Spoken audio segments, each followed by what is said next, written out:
We're looking at the very, very bottom layer of reality, the fundamental building blocks of everything. Yeah, the absolute basics. What is stuff really made of? Exactly. And you've given us a great set of sources, notes, articles, all about fundamental quanta. Mm-hmm. So our mission, basically, is to unpack these ideas. Things like, energy coming in little packets, light actually being particles. Electric charge having the smallest possible amount. Right. And even this concept of a smallest possible length in the universe.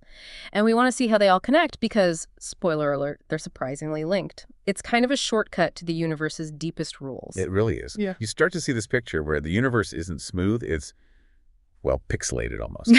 Built from tiny, indivisible units. Not just matter, but energy, light, charge, maybe even space itself. That's the big question. And yeah, these ideas didn't all pop up at once. They came from different places, solving different puzzles. But looking at the sources together, you see this consistent theme, this granular reality governed by quantum rules. Exactly, a reality that's fundamentally discrete.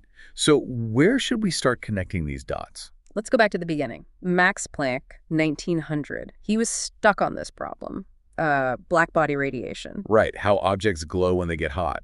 Classical physics, the physics before quantum mechanics. Yeah. It completely failed to explain the colors, the energy distribution. It predicted something absurd, right? The ultraviolet catastrophe. Yeah, basically infinite energy at high frequencies. Clearly wrong. So Planck came up with this, radical idea at the time. Which was? He suggested energy isn't exchanged smoothly, like pouring water. It's exchanged in distinct chunks, like using coins.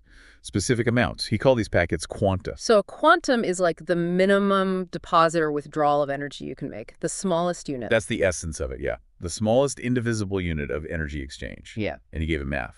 Equals HS. EHF. Energy equals H times F. Exactly. Energy E of a quantum is proportionally to the frequency F of the radiation. And H is the star here. Planck's constant. That tiny number, like 6.6 times 10 to the minus 34. Mm-hmm. Joule-seconds. But it's not just a number. It's the fundamental constant that tells you the size of these energy steps. It screams quantum. And this was totally against the grain of classical physics, which assumed energy was continuous, right? Any value was possible. Absolutely. Planck himself was a bit hesitant at first, maybe he thought it was just a mathematical trick, but it worked perfectly. It explained the black body results where everything else failed. It showed something deep was going on.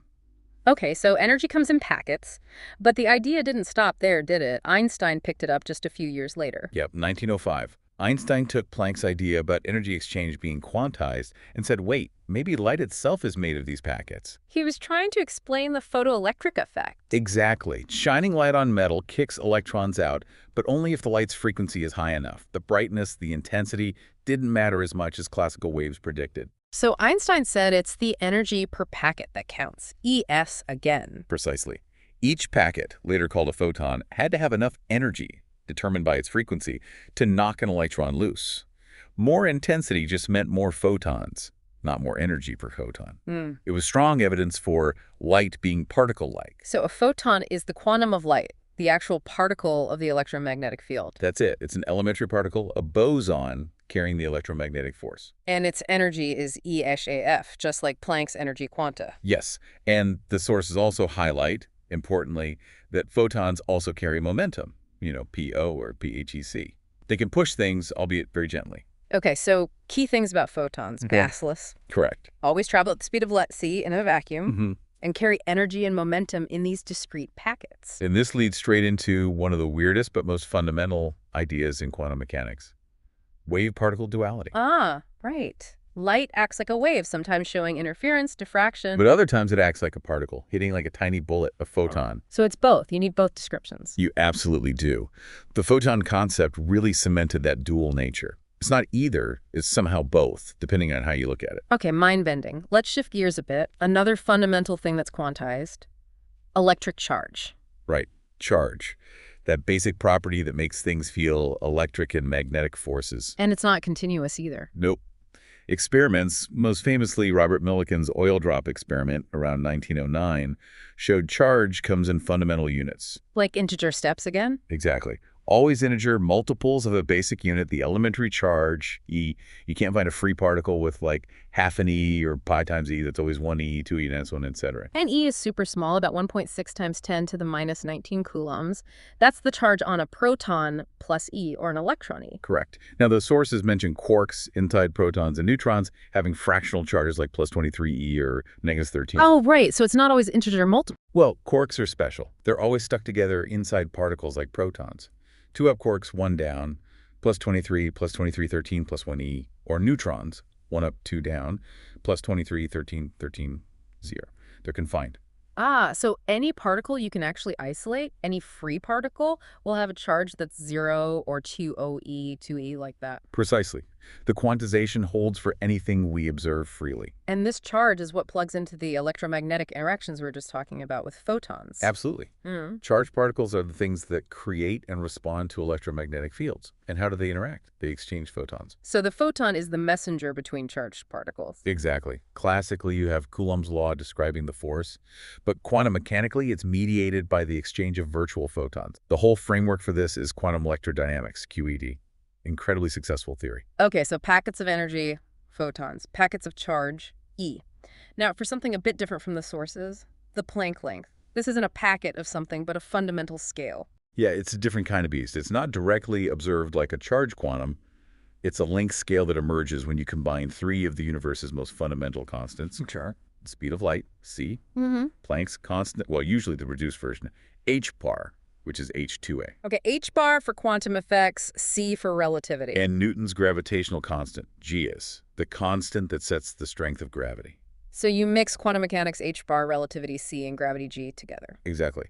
The specific combination is LP square root of h bar times g divided by c cubed. And the number that pops out is ridiculously tiny. What was it? 1.6 times 10 to the minus 35 meters? Something like that, yeah. Yeah. It's unimaginably small, like orders and orders of magnitude smaller than a proton. Just why is this length special? What's the significance? Well, because it combines those constants, it represents the scale where our current best theories, quantum mechanics and general relativity, are expected to break down. Break down. At that scale, quantum effects and gravitational effects are thought to become equally important. Our theories treat them separately, but here you'd need a theory of quantum gravity, which we don't fully have yet. So it's like the frontier, the edge of known physics? Pretty much. It's also where some theories speculate that space-time itself might stop being smooth and continuous. You mean like space-time pixels? Granular space-time? That's the hypothesis. Ideas like string theory or loop quantum gravity explore this possibility that space-time might be made of discrete units around the Planck length size. It's very active research. And there's that idea about it being the smallest measurable length. Because trying to look closer would create a black hole. Yeah, that's a fascinating thought experiment. To probe such a small scale, you'd need incredibly high energy packed into that tiny region. According to general relativity, that much energy in that smallest space would collapse into a black hole, essentially preventing you from seeing what's inside. So it might be a fundamental limit to measurement itself. Okay, wow. So we have energy quanta, photon quanta, charge quanta, and maybe even space-time quanta at the Planck length. Here's where it gets really interesting, connecting these threads from the sources. How do they all fit together? They're incredibly interwoven. Let's start easy. Energy quanta and photon quanta. That's almost the same thing, right? Photons are the energy quanta of the electromagnetic field. Okay. EHF, an atom absorbs or emits energy by grabbing or spitting out a photon with that specific energy. Exactly. The photon concept is the physical reality of energy quantization for light. Simple enough. Now connect photons and particle charge. Easy again. Charged particles are the who that interacts via photons. The electromagnetic force is the exchange of photons between charged particles. No charge, no interaction with photons in that fundamental way. And the strength of that interaction depends on the charge. Yeah. Precisely. And this brings in another constant from the sources, the fine structure constant, alpha, often quoted as about 1137. What'd that do? It's a dimensionless number, pure number, no units, that combines E, H bar, and C. Its formula, roughly E H bar C with some factors, tells you the intrinsic strength of the electromagnetic coupling. How strongly charged E interacts via photons, related to H bar and C. It links charge, quantum mechanics, and relativity. Okay, so E, H bar, C, all tied together in the force strength. Cool. Now, the Planck length. How does that fit in with energy and photons? If you imagine a photon with a wavelength near the Planck length. Right, so tiny wavelength means via each be enormous energy. The energy of such a photon would be around the Planck energy, EEP, which is huge, about 10 to the 19 giga-electron volts. And at that energy crammed into a Planck length region. Gravity goes nuts. Like we said, the conditions are similar to the formation of a black hole.